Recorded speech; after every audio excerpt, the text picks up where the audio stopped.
kui me räägime heast avalikust ruumist, siis tegelikult on kõige olulisem, et kõik inimesed saaksid seda hästi kasutada. Ja kui te mõtlete selle peale, et mis inimesed üldse ruumi kasutavad, siis arhitekti töös on see üks kõige keerulisemaid asju, et me tegelikult ei tea. Seda ruumi tuleb planeerida, kavandada ja kujundada nii, et seda saaksid kasutada kõik inimesed. Isegi sellised inimesed, keda sa ei ole võib-olla kunagi kohanud ja keda sa ei oska ette kujutada. Ja miks see on oluline, ongi just sellepärast, et avalik ruum on mõeldud kõigile. See peab olema kõigile mugav, lihtne, kutsuv, sõbralik. Ja kui me näiteks räägime eramajas, siis seal on lihtne. Seal on konkreetne tellija ja arhitekt teeb talle spetsiaalselt kujundatud maja. Aga kui me räägime avalikust ruumist, näiteks tänavad või pargid või isegi suured majad, nagu koolid, haiglad, teatrid, kinod, neid kasutab nii palju erinevaid inimesi, et me tegelikult kunagi ei tea, milline ta on. Ja selleks võib-olla on kõige parem proovida läbi üks väike harjutus. Selleks on vaja ainult ühte tooli ja istuda selle tooli peal. Kõigepealt me võime mõelda üleüldse, et seda tooli vaadata ja mõelda, et miks see tool on nii kõrge, nagu ta on või kui kõrge on üldse üks tool. Kas teie teate, kui kõrge on tool? Aga mõõtke üle. Ja seda tasub üle mõõta ilma joonlauata. Selleks on kõige parem variant on teie enda keha. Nii et istuge selle tooli peal ja proovige aru saada, mis on selle tooli kõrgus. Mina istun, mina juba tean vastust ka, aga natukene ma annan teile aega mõelda. Ja proovide istuda niimoodi, et teie selg on vastu selja tugev ja teie jalad tallad oleksid maas. Et toetuge selja peale ja jalad tallad maas. Kas te nüüd oskate ette kujutada, mis on selle tooli kõrgus?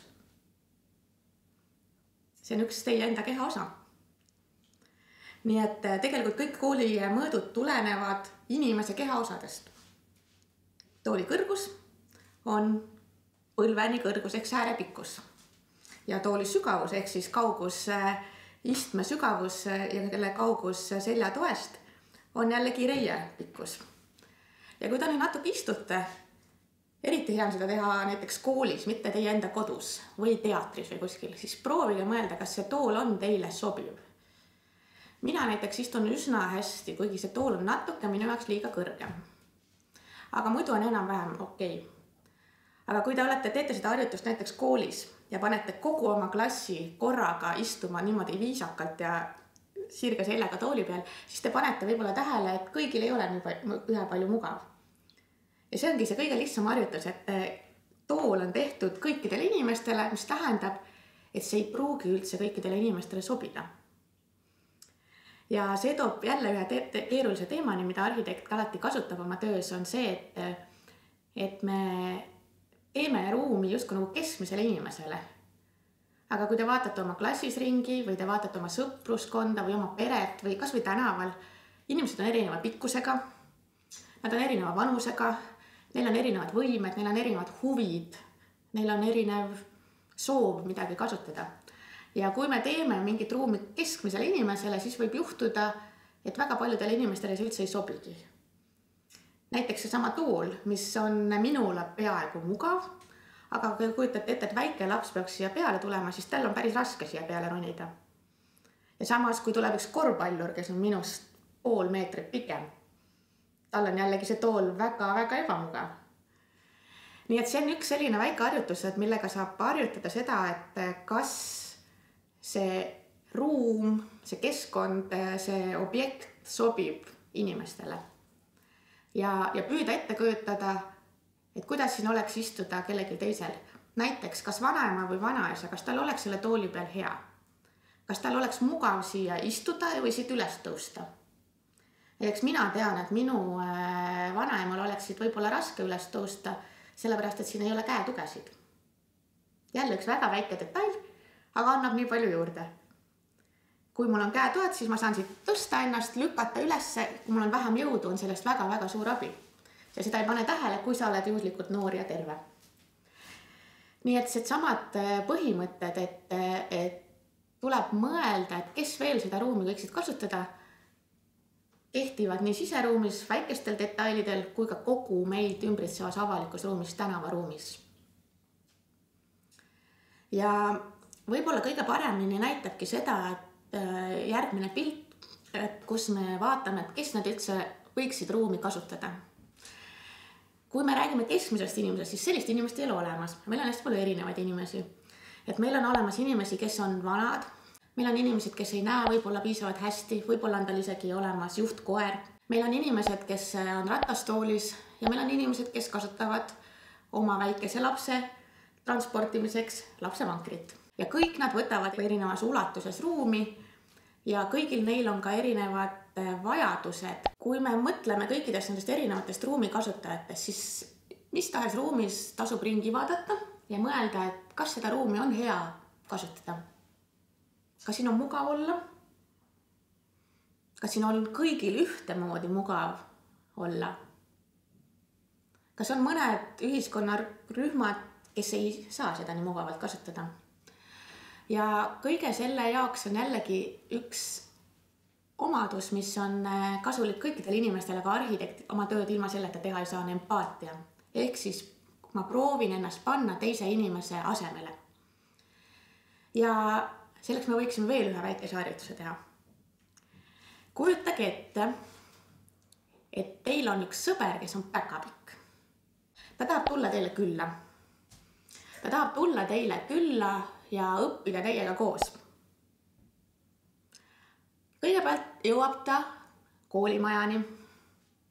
Kas ta sisse saab uksest?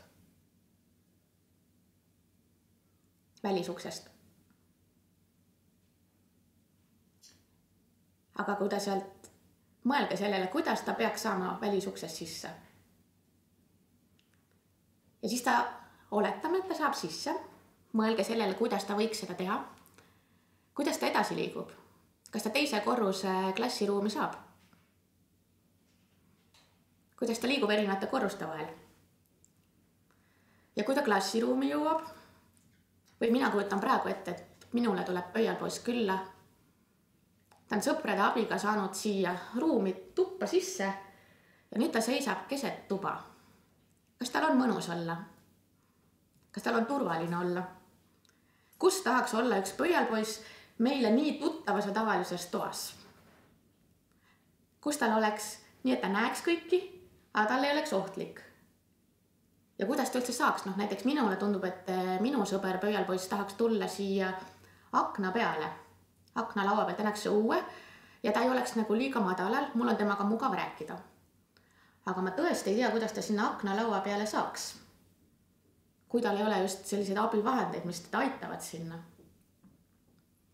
Nii et mõelge selle peale. Seda harjutust võib teha ükskõik kus kohas, oma kodus, oma koolis, tänaval liikudes. Proovige ette kujutada erinevaid pöialpoisse või erinevaid tegelasi, nähtamatud sõpru nii-öelda, kes siis teiega koos liiguvad. Kas te saaksite koos liikuda? Või peaksid sa teda kogu aeg aitama? Ja mõtlegi selle peale, et kui sa oled üks väga vinge väike pöialpoiss, sa ei taha, et kogu aeg sind keegi aitab. Sa tahaksid ju ise teha kõiki neid asju. Selle nimi on universaaldisain, mis peaks vastama kõikidele ruumikasutajatele. Universaaldisain on üsna uus mõiste meie jaoks siin. Aga selle peale hakati juba tegelikult mõtlema varem, et kuidas teha nii, et ruum oleks kõigile mugav kasutada. Ja 20. sajandil alustati sellest, et mõeldi, et kuidas võiks teha sellise ruumi, kus ei oleks takistusi. Siis arenes see edasi ja hakati mõtlema, kuidas teha ruum ligipääsetavaks. Aga täna me räägime juba järgmisest tasemest, et ligipääsetavusest üksi ei piisa, vaid me tahame, et seda ruumi saaks kasutada nii, et see oleks mugav ja see kõik võimalused selle kasutamiseks oleks kõikidel igal ajahetkel olemas. Ja seda illustreerib võib-olla kõige paremini see pilt ja näiteks sa tahad vaadata ühte väga põnevat mängu, mis toimub aia taga. Ja sa ei ulata sealt vaadata. Ja siis öeldakse, et võta endale mingi abivahend. Aga sellest ei pruugi üksi piisata. Sa ei näe ikkagi üle aia. Ja siis öeldakse, et võta rohkem või võta paremad abivahendid. Aga mõelge selle peale, et kui te peaksite kogu aeg tassima kaasas neid kaste, et näha üle selle aia. Sellepärast ongi palju lihtsam see aeg ära võtta, sest see on kõige parem kõikidele inimestele, ka nendele, kes muidu näeksid üle aia. Nende elu ei lähe halvemaks sellest, kui seda aeda seal vahel ei ole. Ehk siis see ongi selle universaaldisaini kõige võluvam asi, et see on küll mõeldud nendel inimestel, kellel on võimalused natukene väiksemad, saaksid seda mugavalt teha, aga samas see muutub veel mugavamaks kõikidele teistele, kelle võimalused on võib-olla suuremad. Nii et see on selline väikene võlu nupp, mida vajutades saab teha sellise ruumi, mis läheb absoluutselt kõikidele paremaks. Sest kui me mõtleme erivajadustest, kasutatakse sellist sõna. Näiteks kui on kellelgi on nägemispuue või tal on liikumine raskendatud või ta jääb vanemaks. Erivajadus on midagi, mis jõuab kõikidele meie ühel hetkel või teisel hetkel, varem või hiljem, kas ajutiselt või püsivalt. Näiteks kui vahepeal võib juhtuda mingi õnnetus, mul on jalg kipsis ja ma liigun hoopis teistmoodi kui tavaliselt. Ehk siis see, kui me teeme selle ruumi universaaldisaini järgi kõikidele igal ajahetkel, igal aastaajal, igal kellaajal, igal eluetapil mugavalt kasutatavaks, tähendab see seda, et meil endal on terve elu jooksul seda hästi hea kasutada. Kui me räägime inimeste heaolust ja nende õigustest, siis üks põhiõigus on see, et nad peaksid saama vabalt liikuda. Ja liikumine on meile nii omane ja nii vajalik, sest me tahame teha seda kas sellepärast, et minna ühest punktist teise või vahepeal me tahame lihtsalt sellepärast, et me tahame liikuda liikumise enda pärast. Nautida näiteks värsket õhku või mingit vaadet või rääkida sõbraga lihtsalt õues juttu. Ja liikumisteed on võib-olla selles mõttes kõige lihtsam asi, kus vaadata, kas see ruum, see avalik ruum meie ümber, kas see on kõigile sobiv, kas see vastab universaaldisaini põhimõtetele. Ja seda te saate jälle teha väga lihtsasti. Kui te kõnnite näiteks tänaval, kas seal tänaval on kõrged äärekivid kõnnitee pealt sõiduteele astumiseks ja siis jälle kõnniteele astumiseks uuesti äärekivi? Kas uksest saab sisse ainult trepist või on selleks loodud kaldtee? Kas tänaval mahub liikuma? Kas te mahute ka mitmekesi liikuma? Ja mis siis saab, kui keegi teile vastu tuleb? Kas seal tänaval on midagi, mis segab liikumist, näiteks tänavapostid või jäävad käiguteele prügikastid või reklaamtahvlid? Ja mõelge ka sellele, et kas seal ruumis on lihtne liikuda. Kas te leiate selle sihtpunkti lihtsasti üles? Kas te orienteerute seal hästi? Aga kui teie seda ruumi tunnete, aga kujutage ette, et kui on keegi võõras, kes on esimest korda ja te ütlete, et tulge, saame kokku selles kohas, kas ta leiab teid üles? Kas seal on piisavalt suunaviitasid? Kas need on piisavalt nähtavad, piisavalt arusaadavad? Ja kui näiteks on mõned takistused tee peal, vahepeal on need vaja kasutada selleks, et näiteks autod ei sõidaks kõnniteele. Kas need on lihtsasti nähtavad? Või need on samasugust halli värvi, nagu on see asfalt seal ümber? Kas te komistaksite sinna, kui oleks pimedam? Ja kui õues on pime, kas seal on piisavalt valgust, et te eristate erinevaid tasapindasid? Kõik need on küsimused, mida tasub mõelda ja mida saab hästi lihtsasti jälle ise kontrollida. Liikuda oma kodus, minna koridori, astuda õue, kõndida koolis ringi. Kui palju te leiate selliseid asju, mis võiksid liikumist mõne inimese jaoks segada? Ja kuidas saaks teha nii, et see ei segaks neid? Need on asjad jälle, mida tasub omale kontrollimiseks esitada. Ükskõik, kas sa lihtsalt kasutad seda ruumi või sa tahad kujundada mõnda ruumi. Sa tahad luua midagi uut, siis alati tasub kõik need asjad läbi mõelda. Kas ta saab liikuda? Kas ta leiab ülesse? Kas kõik on piisavalt nähtav?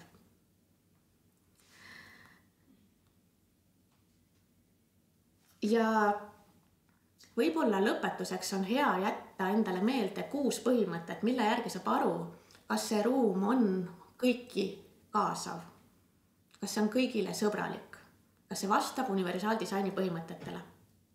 Neid on 6 asja. Esiteks tasub mõelda, kas see ruum on tehtud piisava austusega. Ja austus on jälle see, et te peate mõtlema nendele teistele kasutajatele, kes võivad olla. Ja kasutama seda empaatiat, püüda olla natuke nende nahas. Teiseks, kas see ruum on turvaline? Kas seal on midagi, mis teeb selle kasutamise ohtlikuks? Kelle jaoks see teeb ohtlikuks ja kuidas eemaldada need ohud? Kuidas teha nii, et see oleks lihtne ja turvaline?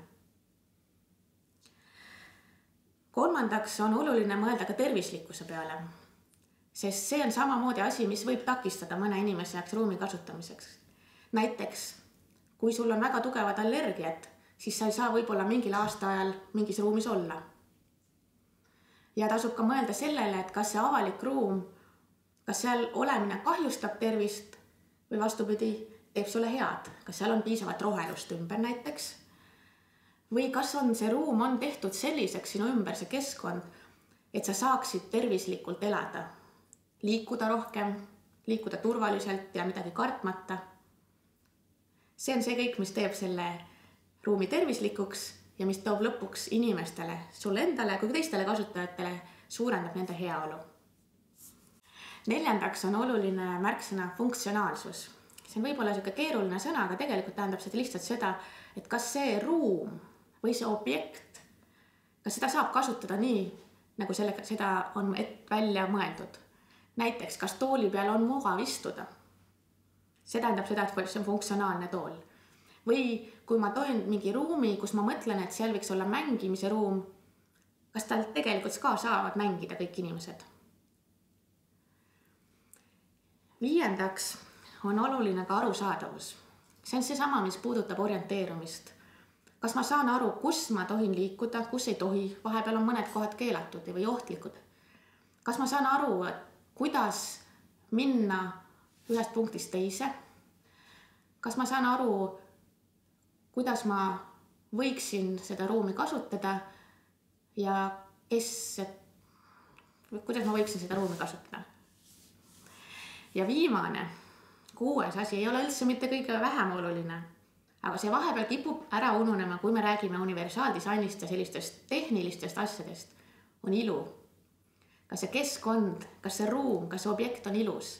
Sest kõike see, kui te mõtlete, et see peaks olema vastama erinevatele vajadustele ja võimetele, siis ei tohi ära unustada seda, et see peab olema alati ka ilus ja kutsuv ja sõbralik ja atraktiivne. Sest kui te teete ruumi, mis on ainult funktsionaalne näiteks, või kui te teete seda sama tooli, väga funktsionaalne tool, teda saate seal saab istuda tõesti, aga ta on nii kole, te üldse ei taha istuda seal. Või näiteks mõelge parkide peale. Seal on puud, seal on pingid, aga see ei ole ilus, see ei ole kutsuv.